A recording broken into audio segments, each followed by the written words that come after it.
हज़रत उमर रज़ियल्लाहु। अच्छा, इन तारीख़ जा फुतुहात जो किताब ॿुधायो जंहिं ईसाई लिखियो आहे, जंहिंमें इस्लामी 22 जुल्दनि जे अंदरि आहे, उन हिकिड़ो लिखियो त हज़रत उमर जो हिकिड़ो सिपह सालार हो जंहिंजो नालो ख़ालिद बिन वलीद। उन नालो छा हुयो बाबा? ॾाढा ॻाल्हायो। ख़ालिद बिन वलीद।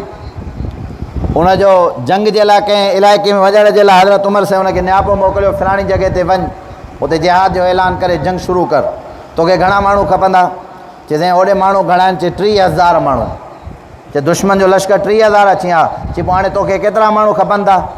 चइसि बसि तव्हां हुज़ूर सल्लल्लाहु अलैहि वसल्लम जा ग़ुलाम, मूंखे 30 माण्हू खपंदा पिया। ॻाल्हि खे चङी तरह सम्झो, घणा?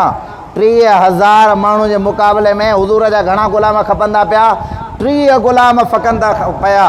त हज़रत उमर साईं हुनखे जवाब में पंहिंजे जेको आहे ख़ालिद बिन वलीद खे नियापो मोकिलायो। उहो ख़ालिद 30 माण्हू थोरा आहिनि, 30 ॿिया विझी करे 60 माण्हू कर। तारीख़ लिखे थी पई, हेॾां हुज़ूर जा 60 ग़ुलाम, होॾां 60,000 जो लश्कर आहे, जंहिंमें 25,000 माण्हुनि खे 60 माण्हुनि क़तलु कयो आहे, 15,000 माण्हुनि खे जेको आहे पंहिंजो गिरफ़्तार कयो आहे, ऐं अलाए केतिरे माण्हुनि खे जेको आहे पंहिंजो उतां उन जंग मां भॼाए छॾियऊं। तॾहिं उहो ईसाई चए थो पियो, जीअं सम्झ में ॻाल्हि नथी अचे त इन 30,000 लश्कर जो मुक़ाबिलो जेको 60 माण्हुनि कयो आहे, ख़ुदा हिन जे दिलि में केतिरो पावर ऐं दिलेरी रखी हूंदी। ॻाल्हि सम्झ में आई आहे न? इहे सभु फुतूहात हज़रत उमर रज़ियल्लाहु ताला अन्हु जे दौर में थिया। मुंहिंजा भाउ, उमर त अदल इंसाफ़ जो पेकर हुयो। उमर कंहिं बि माण्हू सां कंहिं बि क़िस्म जी ज़्यादती न कई आहे। रात जे वक़्त जे अंदरि हज़रत उमर साईं ने हिकिड़ो अमरायो दरवाज़ो खड़कायो। हज़रत उमर साईं ॿाहिरि निकितो। चई छा आहे? चइसि मुस्लमाननि जो लश्कर आयो आहे मदीने जे ॿाहिरां, मुल्क शाम जी तरफ़ वञनि था पिया, सफ़र में आहिनि, उन्हनि जे लाइ कुझु चौकीदारनि जी ज़रूरत आहे, खाधो खुराक जी ज़रूरत आहे। हज़रत उमर साईं फरमायो तव्हां हाणे हलिया वञो।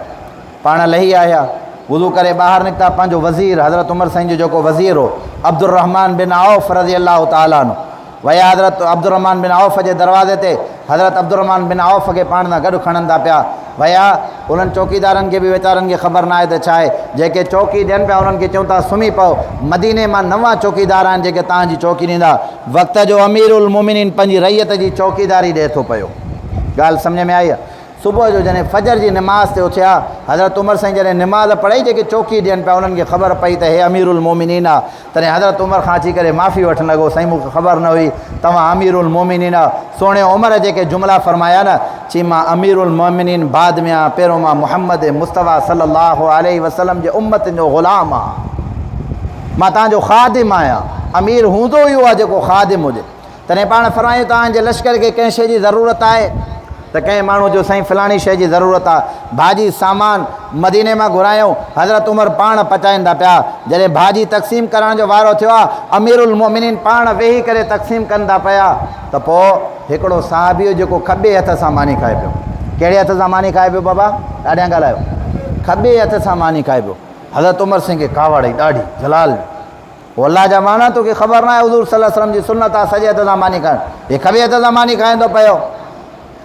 तॾहिं हुन साहबी सम्झो शायदि हज़रत उमर सुञातो न आहे, घणो वक़्तु थियो आहे। चई उमर मूंखे नथो सुञाणे? चई त न।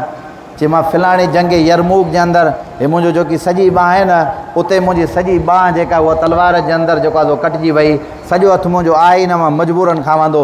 हज़रत उमर साईं वेही रहिया, पंहिंजी ॾाढ़ी खे पकिड़े करे अश्को बहार रोइनि था पिया। चए ओ मुंहिंजे मुहम्मद मुस्तफ़ा जा साहबी, जेकॾहिं अलाह जे रसूल क़यामत जे ॾाढ़े मूंखां पुछा कयो उमर तुंहिंजे दारुल ख़िलाफ़त जे अंदरि तुंहिंजे अमीरुल मोमिनीन हुजण जे टाइम ते मुंहिंजो हिकिड़ो सहाबी हो जंहिंजी हिकिड़ी बांह जंग जे दौरान शहीद थी वई आहे, जंहिंखे खाइण पीअण जे लाइ केॾी न वॾी तकलीफ़ थींदी हूंदी, गुस्ल करण जे लाइ केॾी वॾी तकलीफ़ थींदी हूंदी, का हलाल रोज़ी कमाइण जे लाइ केॾी वॾी तकलीफ़ थी हूंदी। ओ मुंहिंजा साहबी, अलाह जे रसूल जा साहबी, उमर खे माफ़ु कर। जेकॾहिं क़यामत जे ॾियारे हुज़ूर इहो सवालु कयो त उमर हुनजो जवाबु न ॾेई सघंदा। ॻाल्हि सम्झाए? इनखे छा चइबो आहे? इनखे चइबो आहे अदल इंसाफ़।